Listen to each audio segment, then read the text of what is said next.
Shalom Bapak Ibu. Apa kabar kita semua? Puji Tuhan. Ini mungkin setelah pandemi baru kali ini kita. Ya, saya sangat bersyukur buat melihat apa yang Tuhan sedang kerjakan jemaat Tuhan di tempat ini.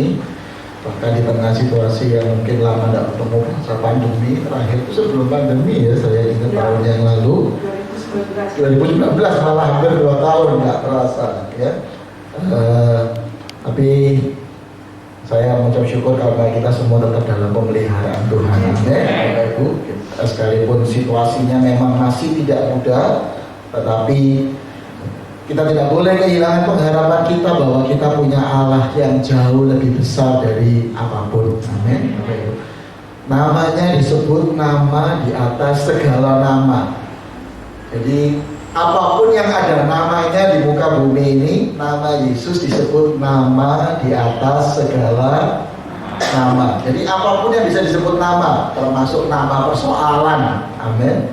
Nama sakit penyakit, ya, nama situasi yang sulit apapun, selama itu masih ada namanya, kita punya Allah Yesus, nama di atas segala nama. Amin. Beri kemuliaan buat Tuhan kita. Ya, itu membuat kita tetap punya pengharapan. Tapi bukan hanya ternyata kita yang punya pengharapan, Allah pun juga punya pengharapan. Dia berikan kekuatan, Dia berikan kekuasaannya, Dia berikan anugerahnya untuk kita alami. Tentunya karena Dia juga punya pengharapan buat kita semuanya. Itu sebabnya hari ini saya berbagi kebenaran firman Tuhan yang mungkin kalau saya beri nama judulnya adalah berbuah di semua musim kehidupan. Ya, sedang dipersiapkan. Mari kita lihat sama-sama Markus pasal 11. Markus pasal 11. Oke, thank you. Ya, berbuah di segala musim kehidupan. Ya. Markus pasal 11 ayat 12 sampai dengan 14. Markus pasal 11 ayat 12 sampai dengan 14. Di kitab Matius juga ditulis peristiwa itu. Markus pasal 11 ayat 12 sampai 14 saya juga sudah.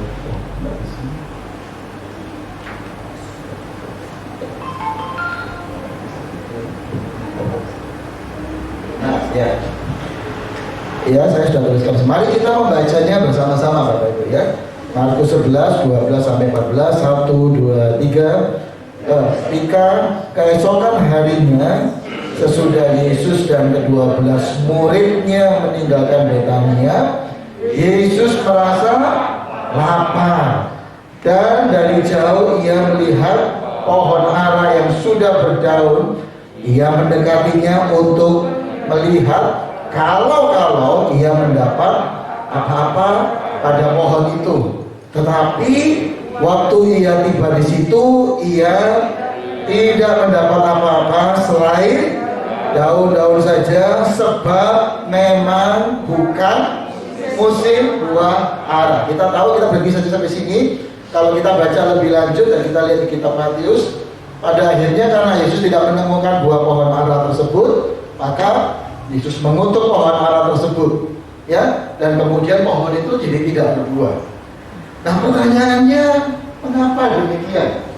Alkitab menggambarkan dengan sangat jelas di sana ada 2 keterangan sebenarnya yang ditunjukkan di sana tentang situasi yang Yesus sedang hadapi. Yang pertama, situasinya adalah dikatakan Yesus merasa lapar. Katanya orang lapar itu bikin baper. Ya, apakah Yesus melakukan itu karena Yesus lagi marah, lagi bete, lagi baper? Dia lagi lapar, selesai pelayanan, capek, kemudian dia berharap mendapat sesuatu dari pohon tersebut. Ternyata pohon tersebut tidak ada buahnya. Ya, itu situasi yang pertama. Apakah Yesus melakukan itu karena dia lagi lapar terus dia baper? Saya yakin tidak. Ya, situasi kedua di sana digambarkan bahwa memang itu bukan musim buah ara. Jadi ini bukan musimnya sebenarnya berbuah. Ya, sehingga banyak orang mungkin berkata Yesus ini salah musim, ya, salah musim kok marah-marah begitu ya. Tapi sebenarnya saya yakin dia tidak salah, karena Yesus sudah mau memakai peristiwa ini untuk mengajarkan sesuatu. Ya, kalau Bapak Ibu membaca di beberapa tafsir para ahli teologi, sebenarnya ada yang menyebut bahwa Yesus melakukan ini untuk nyindir orang Yahudi. Nyindir orang Yahudi, para imam khususnya, yang mereka itu kelihatannya jago beribadah, rajin beribadah, tapi tidak punya dampak apa-apa.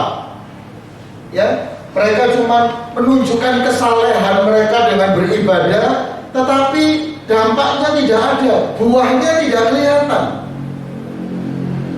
Jadi ada yang menafsirkannya bahwa Yesus sudah memanfaatkan situasi ini untuk mengajar, untuk menunjukkan tentang para imam-imam yang ada. Yesus sudah berkata bahwa dia tidak ingin hidup kita seperti demikian. Kelihatannya hidup, kelihatannya ada, tapi sebenarnya tidak ada gunanya. Tapi saya yakin ini bukan cuma untuk menyindir para imam Yahudi yang ada. Ini juga sedang berbicara kepada kita, bahwa Yesus ingin sekali hidup kita itu berbuah, tidak hanya tergantung musimnya. Amin. Tidak hanya tergantung keadaannya. Loh, kok bisa demikian? Naik ke atas lagi? Naik dulu, tadi saya dari sana. Saya ini bahasa Inggris ya. Ini saya belum sempat terjemahkan, tapi kurang lebih sederhana. Ini adalah seorang penulis buku yang sangat terkenal. Nama buku ini adalah Chicken Soup for the Soul. Ya, buku ini sangat luar biasa. Bercerita banyak cerita-cerita pendek yang menginspirasi seluruh dunia. Cerita-cerita kehidupan. Nah, penulis Jack Canfield ini berkata begini, bahwa hidup kita itu harus selalu bertumbuh. Kenapa sih sampai Yesus itu berharap kita berbuat? Ya, ternyata Jack Canfield sendiri berkata bahwa dalam hidup itu dia percaya bahwa hidup manusia itu bukan cuma mencapai sesuatu, habis itu berhenti. Kalau saya sederhanakan, menang sekali, kalah bolak-balik, Bapak Ibu. Ya, juara sekali, kalahnya bolak-balik. Bukan cuma sekali mencapai, tapi hidup itu terus berproses, terus bertumbuh, terus bertumbuh. Tidak boleh hidup kita itu cuma berhenti. Saya dulu mengalami berkat Tuhan, jamahan Tuhan. Sekarang, makanya kita berdoa, Tuhan selalu ingin membawa kita menjadi orang Kristen yang selalu bergerak, movement. Apa lawan katanya? Lawan katanya movement itu adalah monumen. Movement itu bergerak, lawan katanya adalah monumen. Apa itu monumen? Bapak Ibu pasti pernah lihat monumen atau prasasti atau apapun yang besar. Biasanya ditulis di sana, di sini pernah terjadi apalah monumen. Apapun yang disebut pernah terjadi sebuah peristiwa apa-apa tercatat di monumen tersebut. Tapi itu peristiwa atau kejadian atau kejayaan atau keberhasilan di masa lalu. Berapa banyak kita sering berkata begini, dulu saya masih muda dipakai Tuhan, dulu saya masih muda mengalami jamahan Tuhan yang luar biasa, dulu apalagi saya aktif melayani Tuhan, dulu saya sering bersaksi, dulu saya juga diberkati, dan ketika diberkati saya juga memberikan hidup saya juga untuk memberkati orang, baik dalam bentuk dana, daya, doa. Tapi selalu ada kata di depannya, dulu. Nah, pertanyaannya, ternyata Tuhan tidak ingin kita cuma jadi orang Kristen dulu. Colek kanan kirinya, lirik sedikit, jangan dipegang, katanya tak boleh bilang, jangan jadi orang Kristen dulu, gitu ya. Ya, jangan jadi orang Kristen dulu. Ya, siapa yang rindu hidup kita terus dipakai Tuhan hingga saat ini? Amin, Bapak Ibu. Ya, beri kemuliaan. Berapapun usia kita, ternyata Alkitab juga mencatat Tuhan bisa pakai kita. Tidak ada, makanya ada hamba Tuhan yang berkata tidak ada kata pensiun untuk melayani Tuhan. Amin, Bapak Ibu. Tidak ada kata pensiun. Mungkin secara jabatan pelayanannya kita bisa berganti orang, tapi panggilan melayani, panggilan berbuat, tidak ada kata pensiun untuk itu. Ya, seumur hidup kita itu selalu menjadi sebuah kesempatan untuk berkarya, melayani, dan untuk itu kita mesti bertumbuh. Itu yang Jack Canfield bilang, Kristenan itu terus bertumbuh. Salah satu bentuk bertumbuh itu mengembangkan kualitas hidup kita. Ya, hidup kita kualitasnya mesti terus meningkat, mesti terus belajar. Untuk itu harus terus belajar. Apa yang harus dipelajari? Tidak hanya belajar cari duit, bukan hanya pelajar, tapi juga developing quality, kualitas hidup kita ini loh, karakter kita ini juga harus bertumbuh, Bapak. Yang celaka kan kalau kita dengar statement, dulu saya sabar, dulu sabar, kualitasnya, sekarang ngamuan. Dulu waktu pacaran saya sabar, pakai tambah orang Jawa Timur kalau ngomong kan mantap gitu ya, sabar, buai, dulu. Bukan hanya pencapaian keberhasilan, tapi juga kualitas hidup kita. Coba ingat-ingat Bapak Ibu, dulu Bapak Ibu punya kualitas apa? Sekarang masih adakah kualitas itu? Harusnya firman Tuhan berkata kualitasnya mungkin pasti lebih bertambah. Ya, jadi contohnya belas kasihan, ya itu harus makin bertumbuh. Kesabaran, kesadaran akan Tuhan itu makin lama terus bertumbuh. Bahkan katanya semakin tambah usia kita akan semakin punya kepekaan, kebijaksanaan, karena kualitas yang bertumbuh itu, Bapak. Ya, orang dewasa makin dewasa hanya melihat sebuah kejadian sudah langsung punya kesadaran ini bisa berakibat begini. Anak-anak muda karena semangatnya tapi kadang-kadang kurang pertimbangan, kurang hikmat, kurang pengalaman. Kalau kualitas kita bertumbuh, makanya banyak orang tua berkata pada anaknya, papa mamamu ini menang pengalaman, mungkin kalah pendidikan sekolah, tapi pengalaman hidupnya menang. Artinya apa? Kualitas hidupnya itu bertumbuh terus, dan itu kalau itu bertumbuh, dia akan punya kemampuan menghasilkan buah. Next, jadi terus lagi turun lagi. Jadi ini yang Yesus sedang menunjukkan pada kita. Dia tidak ingin kita jadi orang Kristen musiman. Katakan sama-sama, Tuhan tidak ingin kita jadi orang Kristen musiman. Musimnya apa? Musim kalau diberkati kita aktif gitu ya. Musimnya kalau belum ada corona, rasanya semangat. Begitu ada situasi yang ada, memang lebih membatasi, lebih terbatasi. Tapi jangan lupa, menurut saya inilah kesempatan pelayanan Bapak Ibu hari ini tidak hanya di Caruban. Kalau ini ditayangkan, disiar, direkam, dimasukkan ke YouTube, maka pelayanan ini langsung ditonton seluruh dunia, Bapak Ibu. Bisakah Bapak Ibu bayangkan bahwa yang kita lakukan hari ini bukan cuma dilihat oleh Caruban dan sekitarnya. Siap-siap aja begitu ini diupload, orang Indonesia paling tidak di pulau-pulau yang lain bisa lihat, bisa menyaksikan. Kadang-kadang saya melihat, termasuk paling tidak saya pribadi melihat, mungkin jemaat gereja yang di tempat kami berada belum sampai, kalau yang rutin yang memang sudah dewasa mungkin belum sampai 300-400. Tapi ketika saya melihat bahwa tayangan-tayangan yang disaksikan itu bisa disaksikan lebih dari 500-600 orang, ini berarti ada orang di luar jemaat yang nonton ini, Bapak Ibu. Ya, jemaatnya cuma 300, viewernya bisa 600-700 orang. Ini berarti ada yang lihat ini. Jadi artinya apa, Bapak Ibu? Jangan kecilkan. Ya, jadi itu sebabnya meskipun masa ini nampaknya masa yang katanya sulit, terbatasi, menurut saya inilah sebuah masa di mana kita justru bisa bergerak tanpa batas. Amin. Ya, jangan kecilkan diri kita. Jangan kecilkan. Alah, aku memang Caruban tiap Rabu malam.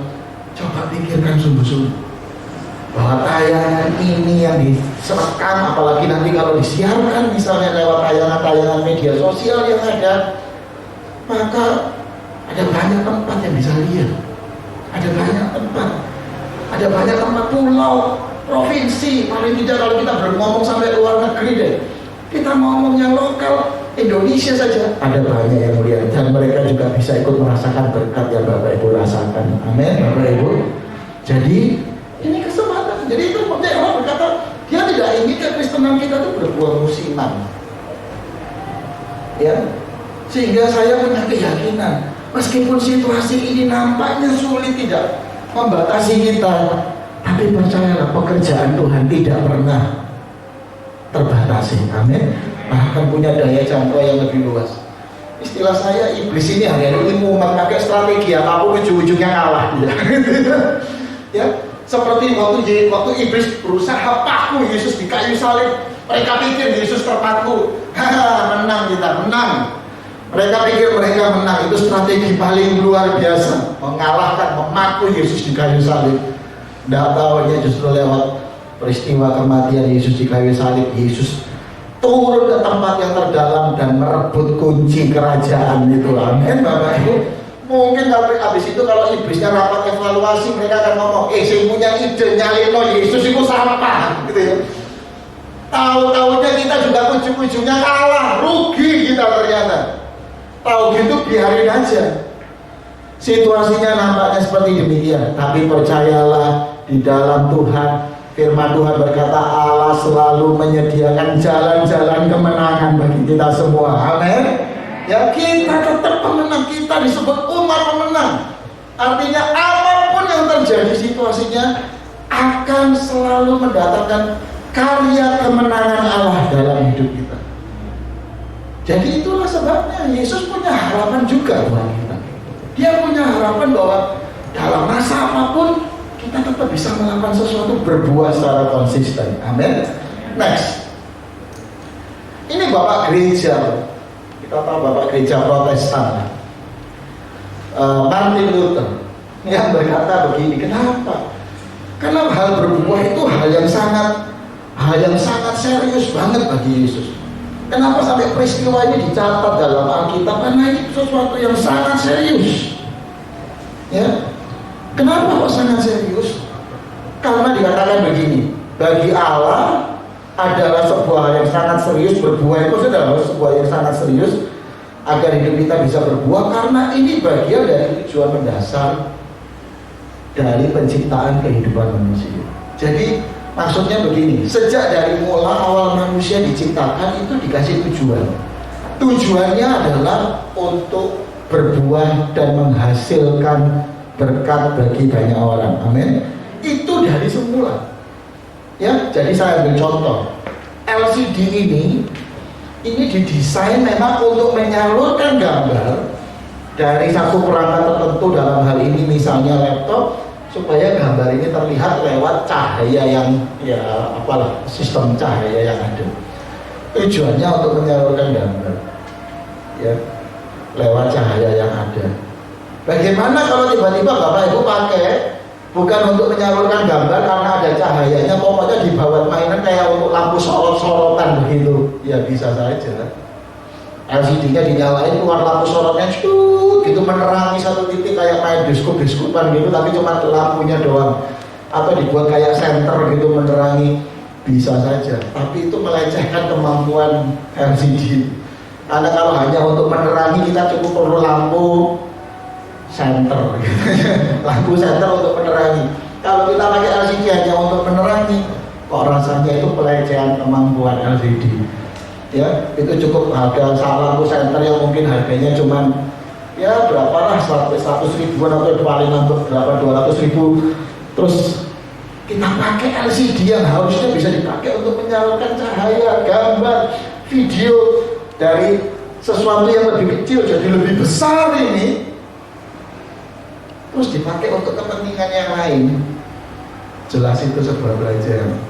Apalagi kalau Bapak Ibu itu kakinya LCD itu diturunkan jadi dia rata, terus Bapak Ibu taruh gelas di atasnya dibuat tataan. Ya, ini kok lumayan agak unjuk dikasih buat tataan gitu. Itu pelecehan Bapak Ibu.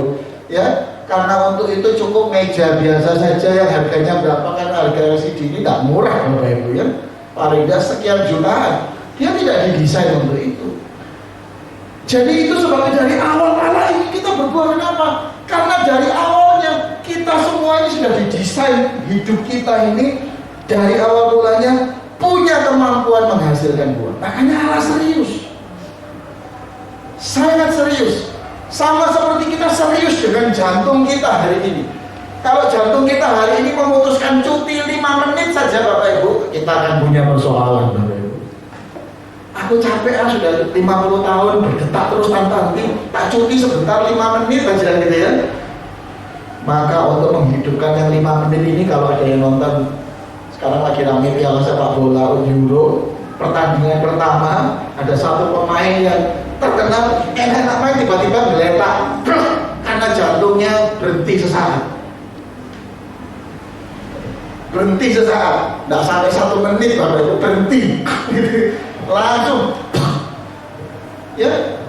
Tentunya kita berharap jantung kamu kalau bisa berfungsi. Kenapa? Karena memang dari awal dia didesain untuk terus berdetak. Sama seperti Allah pun juga demikian.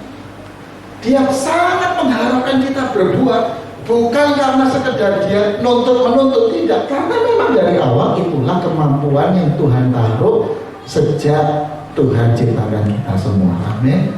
Jadi adalah kebohongan, hoax terbesar kalau ada yang berkata kepada kita di hati pikiran kita, Allah kamu ini tidak bisa apa-apa, mana bisa dipakai Tuhan, kamu ini siapa, tinggal di mana, kampung gak kecepit nomor notok mepet lagi gitu ya. Tidak ada, itu hoax terbesar.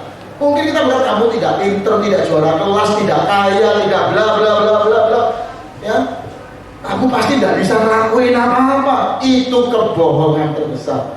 Karena kebenarannya adalah Tuhan sudah siapkan dalam diri kita sebuah kemampuan untuk kita bisa berbuat. Amin. Itu sebabnya Bapak gereja ini berkata begini. Ini kalau saya sederhanakan kira-kira kalimatnya begini. Adalah kejahatan yang besar kalau manusia itu yang punya kemampuan berbuat itu merusak kemampuan berbuatnya sendiri.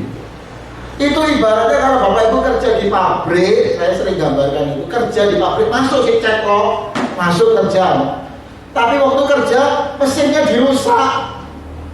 Saya mau tanya Bapak Ibu, dimarahin bosnya nggak Bapak Ibu? Dimarahin. Meskipun kita bilang, saya tadi datangnya rajin Pak, datang pagi-pagi. Ngapain kalau datang pagi-pagi merusak mesin? Misalnya, kita dimarahin bukan karena soal datang paginya, karena kita malah merusak kemampuan untuk mesin itu bisa berproduksi. Nah itu yang Bapak Martin Luther berkata gini, sadarkah kita bahwa Bapak Ibu kita semua sudah diletakkan Tuhan kemampuan itu.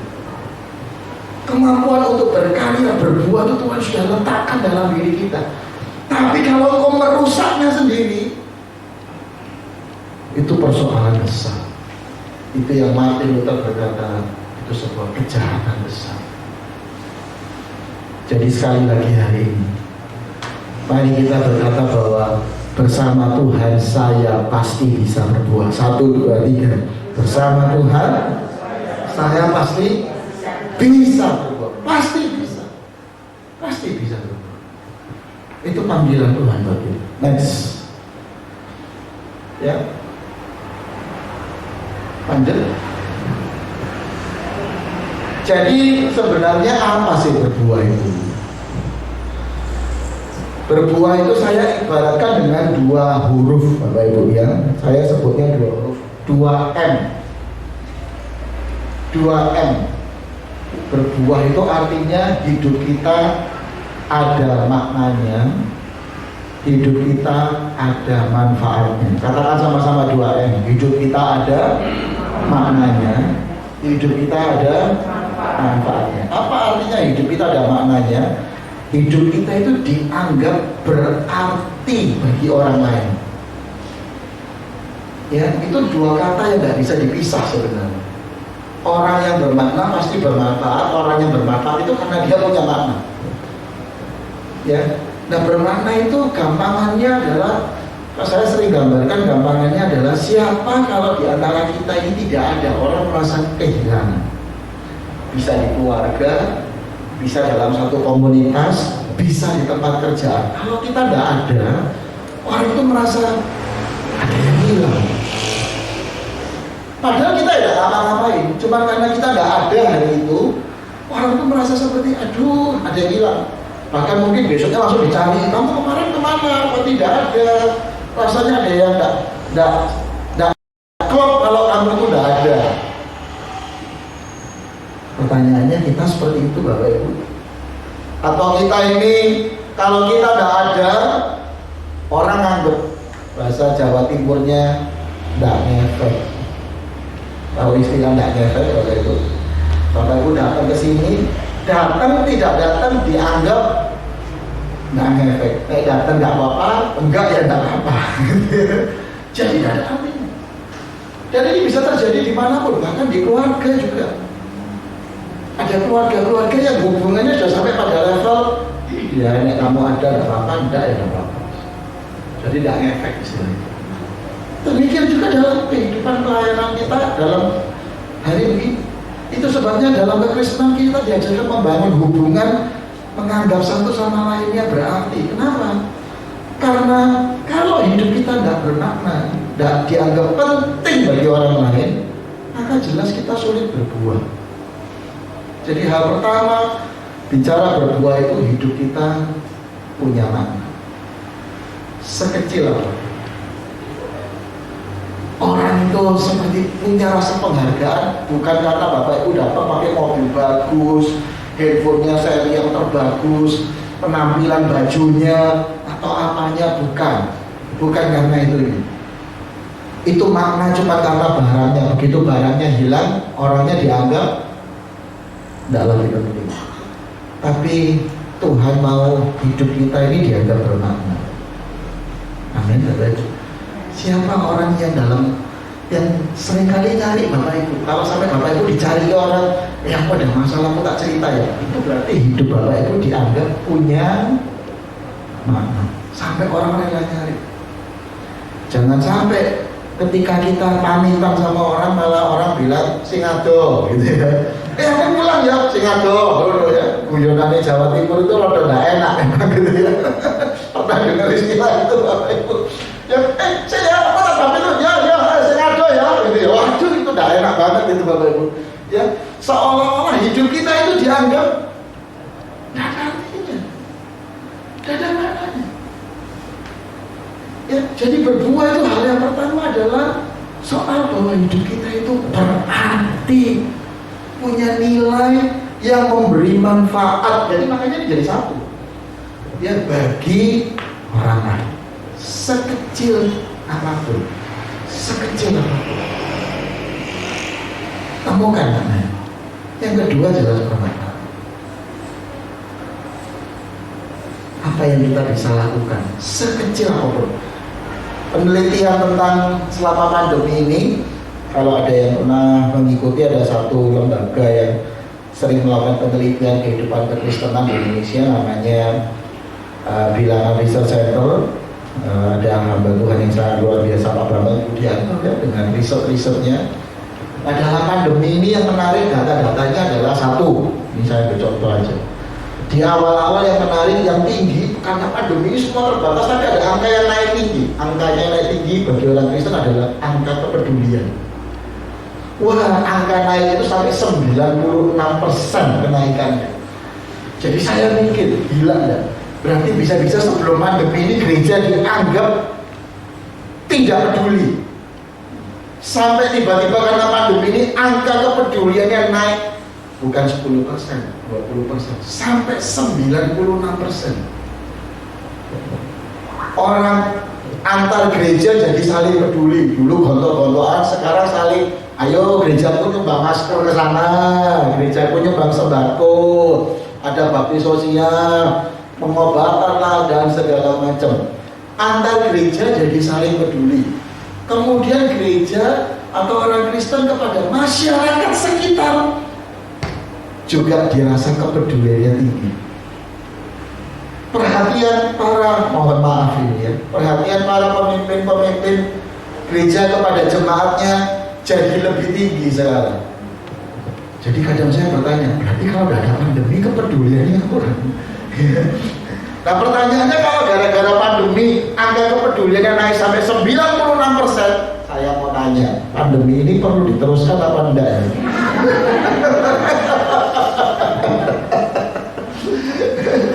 Waduh, ini ya, tapi itu kenyataannya.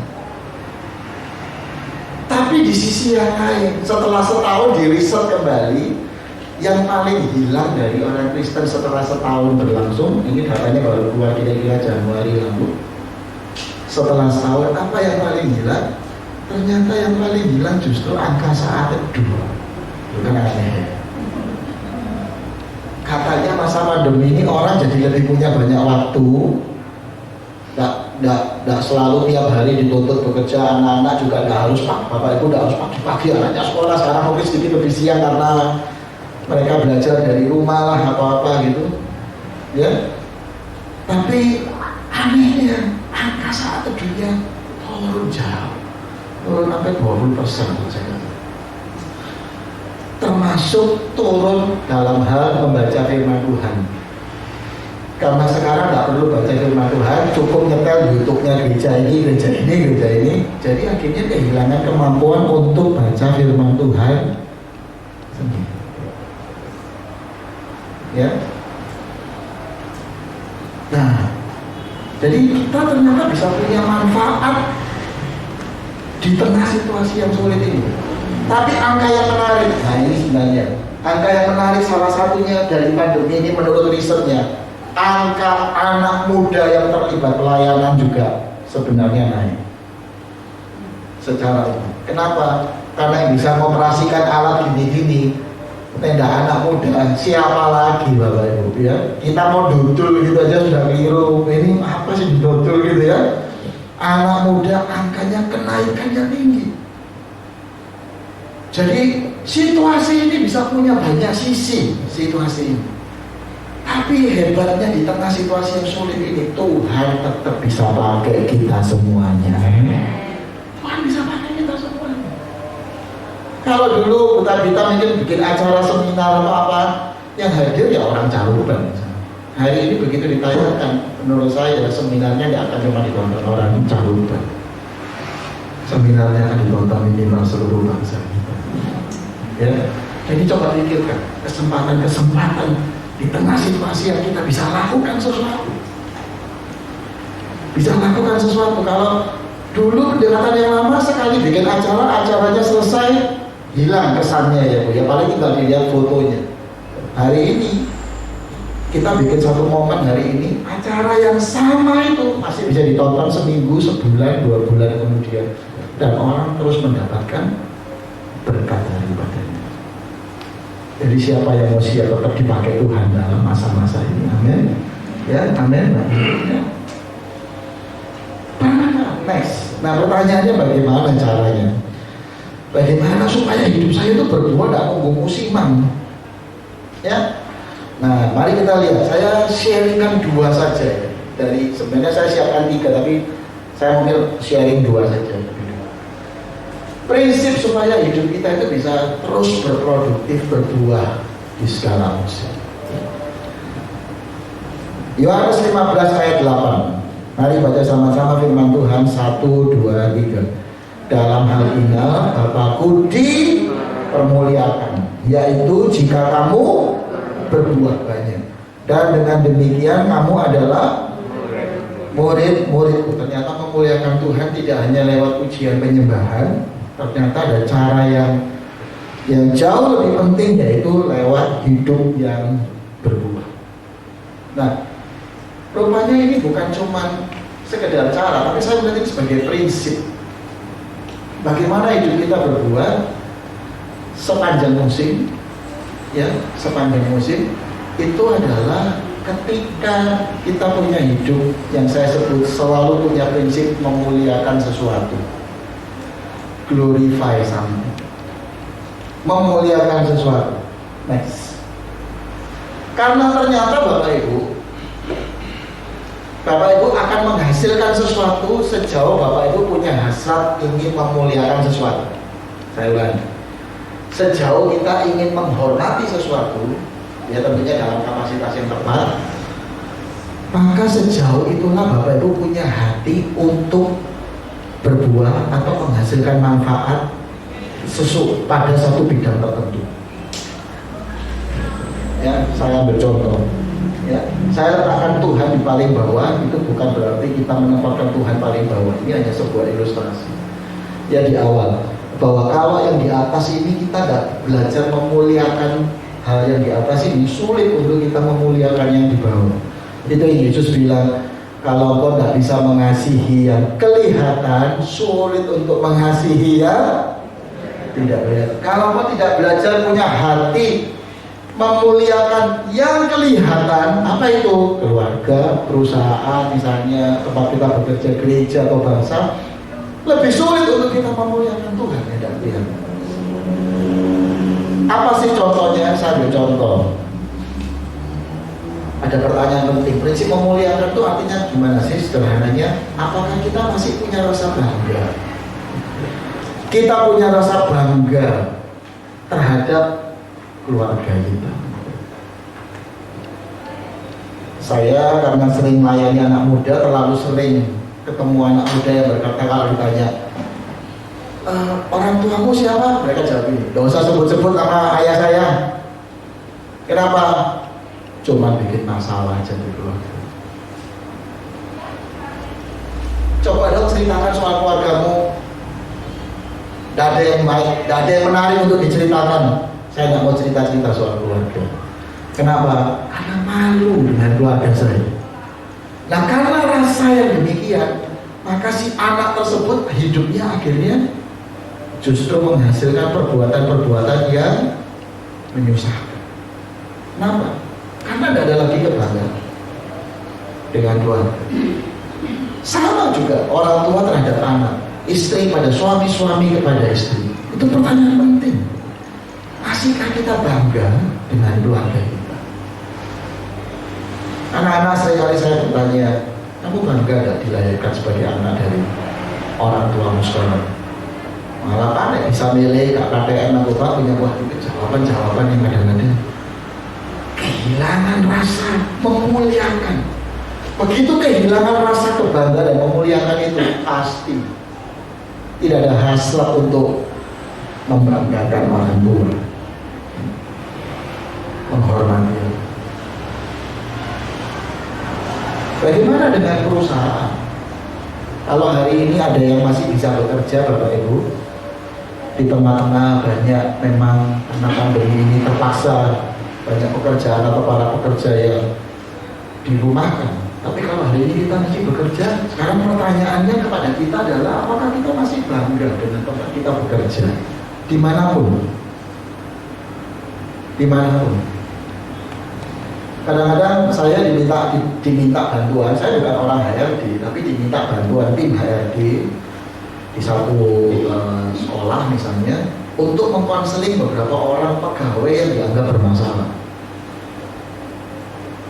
Dan kalau sudah begitu, ini ada pegawai atau karyawan yang bolosan lah, bikin kerusuhan lah, tidak jujur lah, bla bla bla bla bla begitu. Dikasih SP1 ya, nah, kamu berubah sebentar, ngulangi lagi dan segala macam. Kalau sudah gitu ketemu, saya cuma punya satu pertanyaan pada mereka. Sebentar, saya mau tanya sama kamu ya. Kamu masih bangga dengan perusahaan ini? Kamu masih bangga dengan tempat di mana kamu bekerja? Karena kalau sudah ada bangga, tidak ada rasa hormat, tidak ada karya yang mau dihasilkan. Ya, demikian juga dengan pelayanan kita hari ini. Apakah kita masih bangga dengan panggilan Tuhan buat kita di tempat ini? Atau kalau ditanya, loh, kalian kalau Rabu itu kalau pertemuan apa sih? Ya, kumpul-kumpul lagi. Coba kumpul-kumpul ngisi waktu luang daripada bengong di rumah. Apakah begitu? Atau kita akan menjawab, saya merasa ada panggilan Tuhan lewat persekutuan di tempat ini, dan Tuhan mau pakai saya pelayanan lewat tempat ini. Amin. Tapi kalau kita jawabnya cuma, ya daripada nganggur, ya saya datang aja daripada nganggur. Itu cuma jawabannya cuma gitu. Tempatnya di mana? Tempatnya ya pokoknya di pinggir jalan itu lah. Tidak ada rasa kehormatan, kebanggaan. Saya melakukan beberapa training kepada perusahaan. Salah satu temanya adalah I love my job atau I love pada perusahaannya namanya. Maka kita bangga. Jangan-jangan ada nama perusahaan kalau pergi ditutupi jaket gitu aja ya, dibuka cuma di kantor, begitu keluar ditutupi lagi, bukan karena menahan angin, karena malu. Karena malu, tidak bangga kalau disebut bekerja di situ. Nah kalau kita tidak punya rasa kebanggaan terhadap itu ya sulit, termasuk dengan pelayanan kita. Saya yakin semua kita yang terlibat melayani hari ini, jauh di hati mereka ada sebuah rasa selain kepada Tuhan tentunya. Ada sebuah rasa kebanggaan terhadap apa yang kita lakukan hari ini. Temukan panggilan Tuhan, kebanggaan, kehormatan Tuhan dalam pelayanan yang ada di tempat ini. Maka kita tidak akan tahan untuk memberikan sesuatu, termasuk kepada bangsa. Hari ini pemerintah galakkan terus, sekarang dalam istilah sekolah, belajar Pancasila. Ya, karena sedang berkembang paham-paham radikalisme yang berkata, yang istilahnya membuat banyak anak muda tidak lagi bangga dengan bangsa ini. Bahkan mau menghormati benderanya katanya tidak perlu. Dengan simbol-simbol Pancasila, ya burung Garuda Pancasilanya dan segala macam, tidak ada rasa kebanggaan. Sehingga ini pertanyaan penting buat kita, apakah kita masih bangga dengan bangsa? Sekalipun Indonesia dalam kondisi kayak sekarang, apakah kita masih bangga disebut sebagai bangsa Indonesia? Salah satu lagu nasional yang saya paling suka itu adalah apa namanya, yang bicara bahwa sekalipun orang bilang negeri seberang itu banyak yang indah, tapi tanah airku adalah tanah air yang tercinta. Kalau Ibu bangga jadi orang, Tuhan tempatkan kita di Indonesia, amin. Siapa bangga jadi orang Indonesia? Ya, atau jangan-jangan kita sudah mau ngilang aja, melepas dari kondisi negara kita yang belum sempurna. Beberapa waktu lalu nggak sengaja saya nonton film tentang Perang Dunia Kedua. Perang Dunia Kedua itu salah satu perang yang besar adalah antara Amerika Serikat melawan Jepang. Ya, kita tahu itu. Tapi kemudian ketika Amerika melakukan serangan-serangan, jadi Amerika menghadapi musuh yang namanya Nazi Jerman plus tentara Jepang di Perang Dunia Kedua. Dalam satu pertempuran yang kemudian disebut dengan pertempuran menjelang akhir peperangan Perang Dunia Kedua itu, pasukan Amerika menurunkan ada satu pasukan, saya tidak tahu istilahnya apa itu ada sekitar 500.000 tentara ya dalam satu penyerbuan penyerbuan terakhir Amerika itu yang memberikan kemenangan itu ada 500.000 tentara yang notabene punya background keturunan Jepang, tapi lahir di Amerika. Mungkin dia lahir di Amerika, tapi asal dari Jepang. Jadi maaf kata, matanya mata sipit ala Jepang, kulitnya kulit ala Jepang. Terus mereka tiba-tiba berkata, saya mau bela Amerika. Tentara Amerika aslinya gini, ini jok-jok nanti di medan perang lawan Jepang sungguhan tiba-tiba membela. Tapi ternyata tidak. 500.000 pasukan itu jadi salah satu pasukan yang paling Spartan membela Amerika yang ada. Bahkan mereka berhadapan dengan bangsa Jepangnya sendiri. Kenapa? Karena mereka menyadari meskipun maaf kata kulit, mata, semua bentuknya mirip Jepang yang ada, tapi mereka sadar saya bangsa Amerika dan saya bangga. Dan karena itu mereka akan rela berjuang bahkan mengorbankan yang lainnya untuk memenangkan pertempuran yang ada. Sama hari ini kita bangga dengan bangsa ini. Dan yang terakhir, apakah kita masih bangga dengan Tuhan? Kenapa kita gagal berbuah? karena pertanyaan penting buat kita. Hari ini masihkah kita kagum sama Tuhan? Masihkah kita punya rasa ku kagum hormat akan Engkau, ku kagum hormat akan Engkau. Boleh nyanyikan lagu ini? Kau Allah yang layak dipuji, ku kagum akan Engkau. Sekali lagi ya, ku kagum hormat akan Engkau, ku kagum hormat akan Engkau. Kau Allah yang layak dipuji, ku kagum akan Engkau. Bapak Ibu masih kagum dengan Tuhan? Atau kita cuma masih menganggap, ya saya tahu lah saya punya Tuhan, namanya Tuhan Yesus, Tuhan yang Kristen. Tapi bahasa Jawa Timurnya belas tidak ada rasanya gitu. Sudah tidak ada lagi rasa. Ketika kita kehilangan rasa kagum kita, maka tidak ada hasrat energi untuk kita mau bertemu. Saya yakin Bu Tabita melakukan semua pelayanannya, semua didasari karena rasa kagum kepada Tuhan dan rencana dan karyanya yang luar biasa. Dan itu membuat kita tidak akan berhenti. Kau sungguh indah tiada tandanya, sungguh menakjubkan.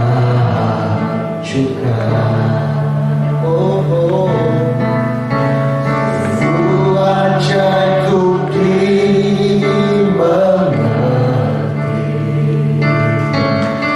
lebih dari semua yang ada. Hikmatmu tiada terselami, kasihmu dalam tak terduga. Kau sungguh indah, kau sungguh indah tiada tandanya, mulia dan berkuasa. Sama-sama yuk.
Berbuah senantiasa, karena sebenarnya itulah kualitas hidup kita. Ya, Matius 7 ayat 16 sampai dengan 17, firman Tuhan berkata, dari buahnya lah kamu akan mengenal. Dapatkah orang memetik buah anggur dari semak duri, atau buah ara dari rumput duri? Demikianlah setiap pohon yang baik akan menghasilkan buah yang baik, sedangkan pohon yang tidak baik menghasilkan buah yang tidak baik. Tidak baik. Jadi buah itu sebenarnya bicara ini kualitas hidup kita. Inilah hidup kita. Terus mungkin kita berkata, loh Pak, saya ini apa punya hal yang baik Pak dalam diri saya? Apa memang saya ini punya kualitas yang baik dalam diri saya? Matius 25 tidak usah kita buka di sana. Next, digambarkan di sana. Kita Bapak Ibu tahu tentang prinsip talenta ya, 5 talenta, 2 talenta, 1 talenta. Ada ayat yang menarik di ayat 14 di sana dikatakan begini ya. Sebab hal kerajaan surga sama seperti orang yang mau bepergian ke luar negeri, yang memanggil hamba-hambanya dan mempercayakan. Saya tanya, mempercayakan itu, mempercayakan hartanya berarti yang punya kita atau tuannya? Jadi kalau hari ini kita berkata, saya ini bisa apa? Tidak apa-apa, Bapak Ibu masih. Tapi Tuhanlah yang punya dan Dia mau mempercayakan kepada kita. Yang seorang diberikannya 5 talenta, 2 talenta, 1 talenta. Ada yang menerjemahkan talenta ini sebagai kemampuan yang paling umum diterjemahkan. Ya, kemampuan itu ada yang jago masak, jago gambar, jago nyanyi, pinter bicara, ada yang pinter menjahit, ada yang pinter apalah macam-macam gitu ya, melayani Tuhan di bidang musik misalnya. Talenta itu ada yang menyebutnya dengan kecerdasan, bisa. Tapi saya lebih melihat juga salah satunya pengertian talenta itu adalah kesempatan. Salah satu pengertian talenta itu adalah kesempatan. Kenapa? Karena dikatakan di sini, kalau bakat itu kadang-kadang kan sesuatu yang ditaruh di dalam diri kita. Tapi ini dikatakan bahwa si Tuhan itu mempercayakan. Berarti sebenarnya yang punya talenta, punya harta itu adalah Tuhan. Dia memberi kita sebuah kesempatan. Inilah, aku percayai kamu 5 talenta. Jadi talenta itu sering banyak dari kita berkata ini, aku Tuhan tunjukkan talentamu apa? Sebenarnya pakai psikotes bisa sih. Tapi ada yang sering kali kita lupakan bahwa talenta Tuhan itu diberikan lewat serangkaian kesempatan. Tuhan mempercayakan. Saya berkata pada anak pelajar, kalau hari ini kau bisa sekolah saja, bisa sampai lulusan SMP, kita termasuk sebenarnya kelompok orang menengah di Indonesia. Karena sampai hari ini dari seluruh jumlah penduduk Indonesia yang bekerja, lebih dari 40%-nya, mohon maaf, itu cuma bisa sekolah sampai di level SD. Jadi kalau kita punya anak hari ini bisa sekolah SMP saja, itu sebenarnya sudah masuk kelompok tertentu. Apalagi bisa kuliah, cuman sekitar nggak sampai 10%. Jadi kalau kita dikasih kesempatan orang tua kita yang masih muda-muda, dikasih kesempatan bisa sekolah, terus kita menyia-nyiakan dengan kemalasan yang ada, ini bukan soal talenta kemampuan, ini soal kita tidak melaksanakan apa yang menjadi kepercayaan yang diberikan kepada kita.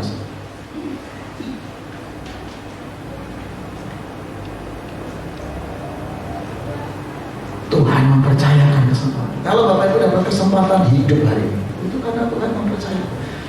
Kalau kita dapat kesempatan melayani hari ini, mungkin pemimpin di tempat ini atau di tempat lain berkata, Bapak mulai melayani hari ini.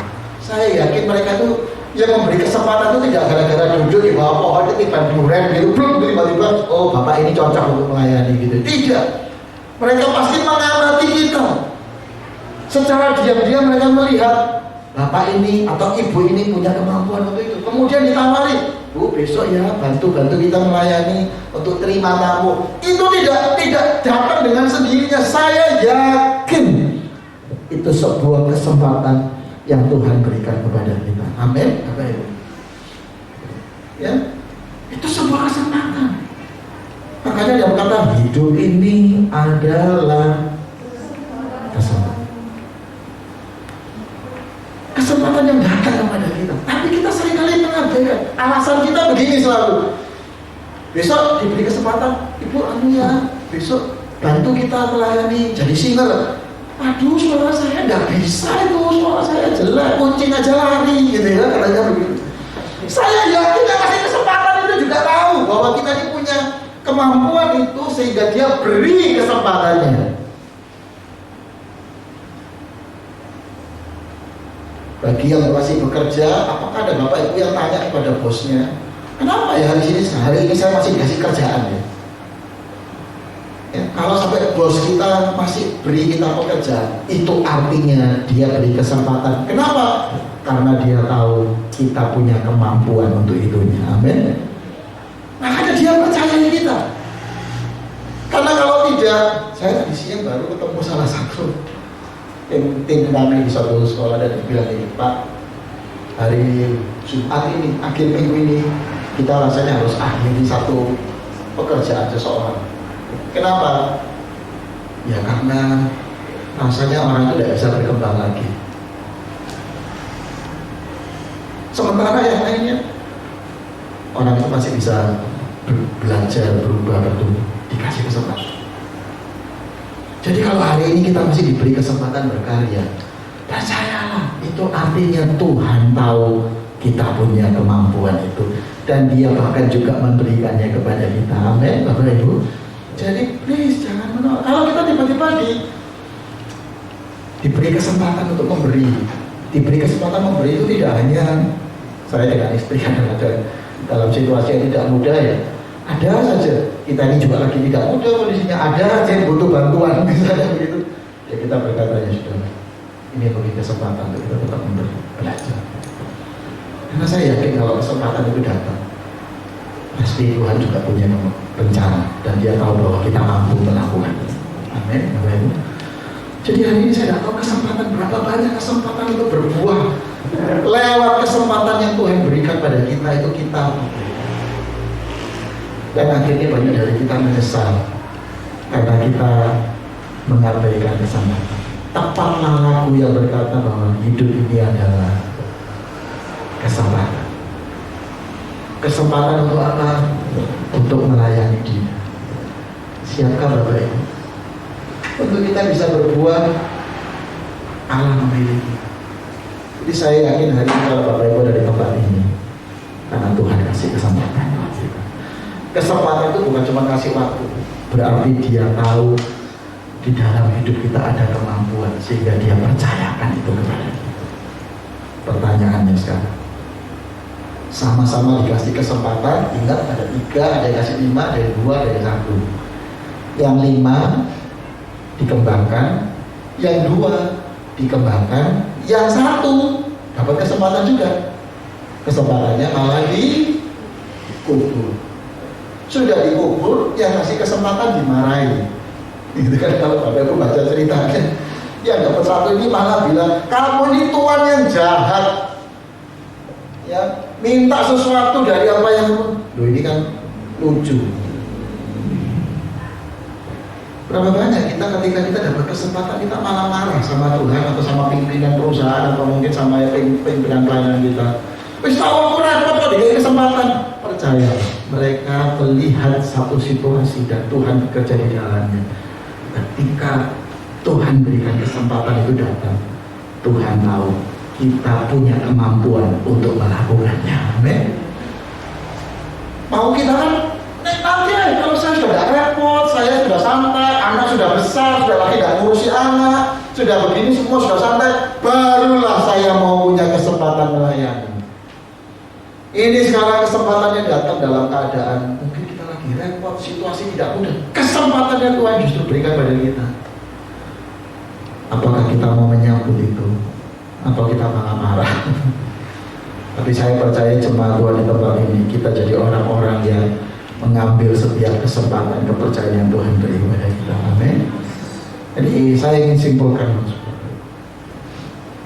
jadi Tuhan ingin, dan bukan cuma ingin, tapi Dia beri kita kemampuan untuk bisa berbuah senantiasa. Mau situasi apapun, bagi Tuhan tidak menghalangi kemampuan untuk selalu berbuah, bermakna, dan memberi manfaat. Ya, dengan jalan apa? Kita bisa melakukan itu, mulailah dengan hati yang penuh sikap memuliakan.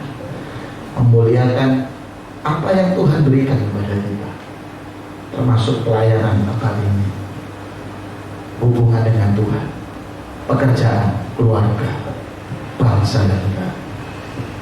Yang kedua adalah setiap kesempatan yang Tuhan beri buat kita. Hari selalu ada kesempatan untuk berkarya dan menjadi alat Tuhan. Amin. Siapa yang mau berkata pada Tuhan, ini aku pakailah Tuhan. Pakai saya Tuhan, saya mau tetap berbuah. Meskipun situasinya tidak mudah, saya mau tetap berbuah bagi kemuliaan Tuhan. Siapa yang mau berkata pada Tuhan, boleh angkat tangan. Siapa yang mau berkata, saya mau tetap berbuah apapun yang terjadi. Boleh kita nyanyikan lagu hidup ini, aku ya, kita berdoa bersama-sama.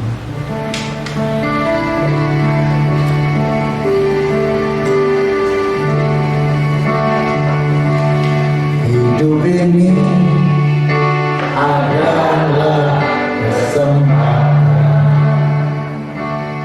Hidup ini untuk melayani Tuhan. Jangan sia-siakan waktu yang Tuhan beri. Hidup ini harus jadi benar. Oh Tuhan, oh Tuhan, pakailah hidupku selagi aku masih kuat. Bila saatnya nanti kita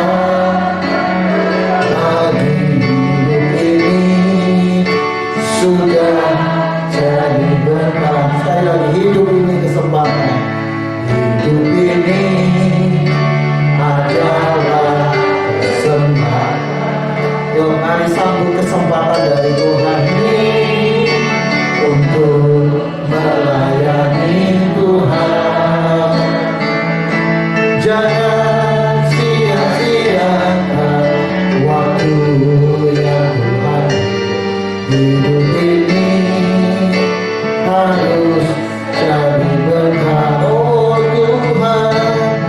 Oh Tuhan, pakailah hidupku selagi aku masih kuat. Bila saatnya nanti ku tak berdaya, hidup ini sudah jadi benar. Oh Tuhan, pakailah hidupku selagi aku masih kuat. Bila saatnya nanti ku tak berdaya, hidup ini sudah jadi benar. Mari kita berdoa. Kiralah pasyika para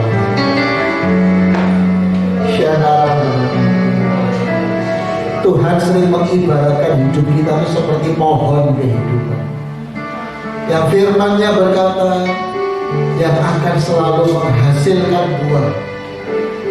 Apapun musimnya, kita akan tetap berbuah. Bukan karena kita hebat, tetapi karena Tuhan yang berkarya dalam hidup kita. Tuhan yang mempercayakan hidupnya, anugerahnya, panggilannya, kesempatannya, Dia percayakan pada kita. Tapi itu tidak bisa berfungsi dengan baik ketika kita kehilangan rasa kagum kita pada Tuhan. Kehilangan rasa kagum kita pada bagian-bagian yang Tuhan telah percayakan dalam hidup kita. Hari ini, mungkin hari ini beberapa banyak dari kita yang karena berbagai situasi mulai merasa tawar hati. Jadi orang Kristen sudah ada rasa. Ya karena diundang ya datang aja. pelayanan ya pelayanan, sudah tidak ada rasanya di hati. Sehingga kalau kita lakukan sesuatu cuma sebisanya, seadanya.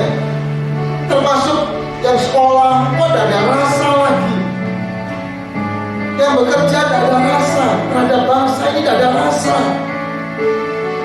terhadap keluarga tidak ada rasa. Dan kalau mau jujur pada Tuhan, Tuhan pulihkan saya kembali.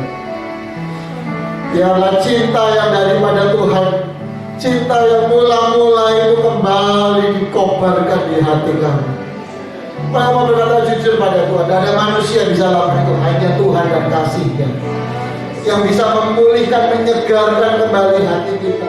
Mungkin karena tantangan perjuangan hidup membuat kita berjuang begitu rupa sampai kita kehilangan lagi rasa itu, rasa kekaguman, rasa hormat, rasa cinta itu.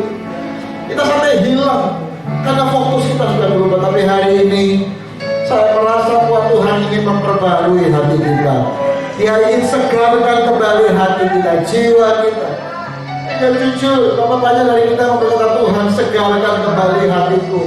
Rasa hati yang mulai hilang ini, kekaguman yang hilang ini, Tuhan segarkan kembali. Segarkan kembali. Kalau kita adalah orangnya, bolehkah kita letakkan tangan kita di dada kita dan berkata pada Tuhan, Tuhan jamah kembali hatiku, segarkan kembali hatiku. Kita bisa letakkan tangan kita di dada kita dan berkata berseru pada Tuhan, Tuhan kembalikan hatiku, kembalikan, kesegarkan jiwaku Tuhan, segarkan kembali, segarkan rasa kekagumanku kepada Tuhan, segarkan kembali kalau aliran air kehidupan, segarkan rasa hatiku terhadap bangsa ini, segarkan rasa hatiku terhadap tempat di mana aku bekerja, melayani, sekolah, segarkan kembali Tuhan, di dalam nama Tuhan Yesus. Segarkan aku kembali tentang hati bagi kota ini, di dalam nama Tuhan Yesus. Segarkan kembali Tuhan, karena rasa itu cuma dari Tuhan.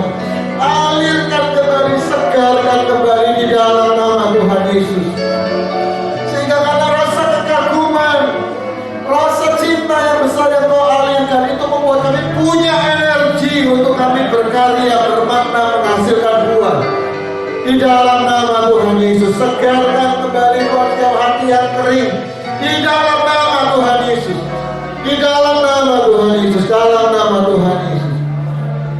Anak-anakmu berdoa dari jemaatmu di tempat ini. Mereka bukan hanya merasakan kesegaran, tapi dalam hidup mereka akan mengalirkan aliran air kehidupan itu Tuhan. Hidup semua saudara-saudaraku di tempat ini, pelayanan di tempat ini Tuhan, akan melahirkan, mengalirkan aliran air kehidupan itu. Di dalam nama Tuhan Yesus, setiap orang yang bertemu dengan setiap kami yang ada di tempat ini, mereka merasakan kesegaran kehidupan yang daripada Tuhan. Di dalam nama Tuhan Yesus, keluarga, anak-anak semua merasakan kesegaran yang daripada Tuhan. Tempat lingkungan kami berkarya, bersosialisasi, bermasyarakat, semua merasakan kesegaran yang mengalir dari hati kami. Anak, istri, semua keluarga kami merasakan kesegaran Tuhan dalam nama Tuhan Yesus. Dan kesegaran itu pada akhirnya membuat kami punya energi, kemampuan untuk kami berbuah, bermakna, bermanfaat di dalam nama Tuhan Yesus. Terima kasih Tuhan. Terima kasih, kami bersyukur. Haleluya. Semua kita yang percaya menerima kesegaran yang daripada Tuhan, katakan sama-sama amin. Tuhan memberkati, beri tepuk tangan buat Tuhan.